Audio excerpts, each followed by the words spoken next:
नमस्कार साथियों, स्वागत है आपका मेरे एक नए वीडियो में। साथियों, इस वीडियो में मैं आपको बताने वाला हूं कि तनाव जो होता है ब्रेन पे, तनाव का जो खौफनाक मंजर होता है, तनाव का जो हाई लेवल स्टेज होती है, उस स्टेज में इंसान के साथ क्या होता है।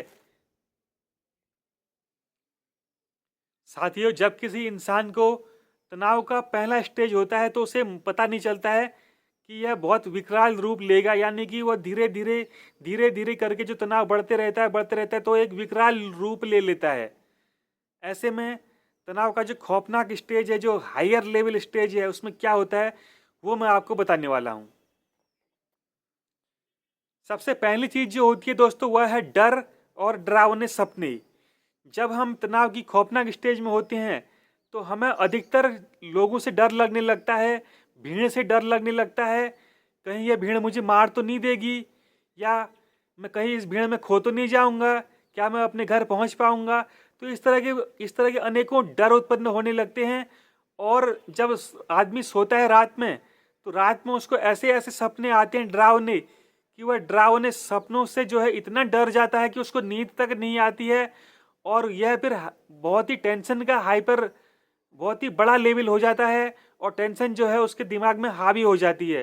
रात भर नींद नहीं आती है, डरावने सपने आते हैं, तो वह बार बार उन सपनों को याद करते करते करते करते जो इंसान बहुत ज़्यादा डिप्रेशन में चले जाता है। तनाव के खौफनाक स्टेज में जो हायर लेवल स्टेज है, इसमें इंसान को नींद नहीं आती है। और एक और जो बहुत भयंकर अनुभव होता है वह होता है आपको चौतरफा घिरा हुआ महसूस होना। साथियों, जब आप कहीं पर तनाव की हायर लेवल स्टेज में होंगे और आप कहीं पर खड़े हैं और आपके चारों ओर कुछ लोग जाते जाते लोग आ जा रहे हैं, नॉर्मली नॉर्मली आ जा रहे हैं, अपने काम से जा रहे हैं, या नॉर्मली कहीं स्कूल के बच्चे हैं, स्कूल से आ रहे हैं, स्कूल से जा रहे हैं, तो आपको ऐसा डर लगेगा कि वह जो है आपको मारने के लिए आ रहे हैं। आपको ऐसा लगेगा कि आप चौतरफा घिर चुके हैं और लोग आपको मारने के लिए आ रहे हैं। यह होता है दिमाग में डिप्रेशन का हाइपर लेवल।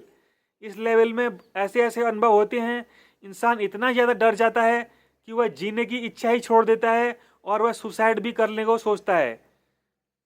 तो इससे बचने के भी बहुत सारे उपाय मैं बताऊंगा। अभी मैं पूरा बताता हूँ कि इसमें और क्या क्या अनुभव होते हैं। तनाव के हायर स्टेज में ऐसा भी होता है दोस्तों, इंसान बार बार रोने लगता है।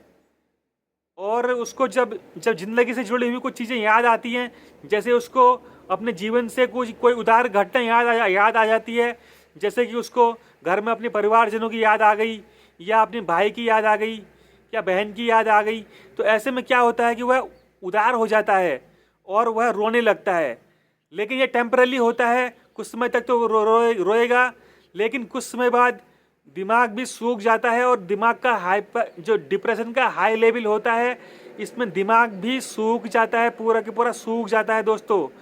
हाइपर टेंशन जो दिमाग का जो हाइपर लेवल है, जो बहुत ही ज़्यादा जो टॉप लेवल का जो डिप्रेशन है, इसमें बार बार रोने से और ज़्यादा डिप्रेशन बढ़ता है। क्योंकि ऐसा होता है, हमारे दिमाग के अंदर एक रस होता है, एक फीलिंग्स होती हैं। अगर हम बार बार रोएंगे तो हमारे आंसू निकलेंगे, और आंसू निकलने से क्या होता है कि हमारे दिमाग की फीलिंग्स भी चली जाती है और दिमाग सूख जाता है पूरा। और ऐसा लगता है कि भाई मैं रोना तो चाह रहा हूँ लेकिन रो नहीं पा रहा हूँ, यानी चाह कर भी नहीं रो पाता है इंसान। इंसान को तेज रोशनी से डर लगने लगता है। गाड़ियों की रोशनी देखिएगा, अगर तेज रोशनी है तो उससे डर लगेगा।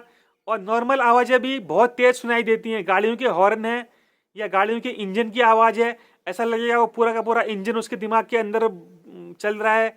और इतनी तेज आवाज़ें सुनने का कि वो बहुत ज़्यादा डर जाता है, और अंधकार से डर लगता है, तेज रोशनी से डर लगने लगता है। दोस्तों, ये था दिमाग का जो डिप्रेशन होता है, जो तनाव होता है, तनाव का जो खौफनाक स्टेज है, जो हाइयर लेवल स्टेज है, उसमें क्या होता है। अब मैं आपको कुछ टिप्स बताता हूँ कि इससे कैसे बचा जाता है। सबसे पहले आपको तनाव स्टेज 1 में ही पहचान लेना है। अगर स्टेज 1 में आप तनाव पहचान लेते हैं तो वहीं पर आप मामूली सा ट्रीटमेंट लेते हैं तो वहीं पर आप सही हो जाते हैं। लेकिन अगर आप तनाव के हाई लेवल पे चले गए हैं, वहाँ पर आपको ठीक करने के लिए आपको दवाइयाँ भी लेनी पड़ सकती हैं। साथ ही साथ आपको साइकोलॉजिस्ट की सहायता भी लेनी चाहिए। साइकोलॉजिस्ट को बताइए कि आपको क्या परेशानी हो रही है, किन बातों से डर लग रहा है, तो वह आपके मन की बातों को जानकर आपका जो मन का बोझ है वो हल्का करेंगे, और साथ ही साथ एंटी डिप्रेसेंट भी आपको देंगे। जो साइकियाट्रिस्ट होते हैं वो क्या करते हैं कि हमें ऐसी दवाइयाँ देते हैं जो हमारे दिमाग में सेरोटोनिन और डोपामाइन की मात्रा को बढ़ाते हैं, जिससे कि हमारा जो दिमाग होता है वो धीरे धीरे रिलैक्स करता है। हमें नींद आने वाली गोलियां भी दी जाती है कुछ समय तक, ताकि नींद का जो स्लीप मेंटेनेंस होता है, जो नींद का जो डेली रूटीन होता है, वो रूटीन हमारा मेंटेन हो जाए, हमारा जो नियमित समय से नींद आने लग जाए। तो कुछ समय के लिए हमें नींद की दवाइयाँ भी दी जाती हैं। और इस तनाव के इस स्टेज में इन दवाइयों से आपको ज़्यादा लंबे समय तक नहीं खाना है। जैसे आप ठीक हो जाते हैं तो अपने डॉक्टर से सलाह लीजिए और दवाइयों को कम कीजिए, और यही इसमें बचने का तरीका है। और इसके अलावा आप हेल्थ पे ध्यान दीजिए। आप योगा और मेडिटेशन करना बिल्कुल मत छोड़िए। योगा कीजिए, मेडिटेशन कीजिए, साथ ही साथ हेल्थी फ्रूट्स वगैरह खाइए। इससे भी आपका जो डिप्रेशन है वह कम हो जाता है।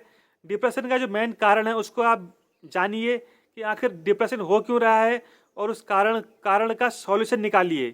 तो यही सब कुछ समाधान है डिप्रेशन का और तनाव का। धन्यवाद। जय श्री राम, जय हिंद।